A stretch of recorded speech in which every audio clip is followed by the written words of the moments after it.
Fisheries development officer previous year ఎంసీక్యూస్ను ఒకసారి పరిశీలిద్దాం.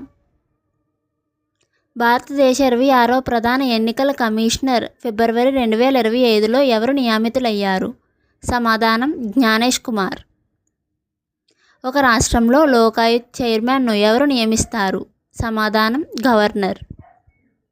భారతదేశంలో సమాచార హక్కు చట్టం ఏ సంవత్సరంలో అమల్లోకి వచ్చింది? సమాధానం 2005. భారతదేశంలో ఫిరాయింపు నిరోధక చట్టం కింద వాటిల్లో ఎవరికి వర్తిస్తుంది? సమాధానం ఎంపీలు మరియు ఎమ్మెల్యేలు ఇద్దరు. లోక్పాల్ మరియు లోకాయుక్త బిల్లులు లోకసభ ఏ సంవత్సరంలో ఆమోదించింది?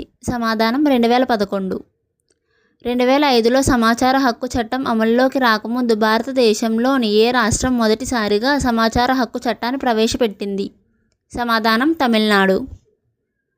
ఈ క్రింది వాటిలో భారతదేశంలోని 106వ రాజ్యాంగ సవరణ చట్టానికి సంబంధించినది ఏది? సమాధానం మహిళలకు రిజర్వేషన్.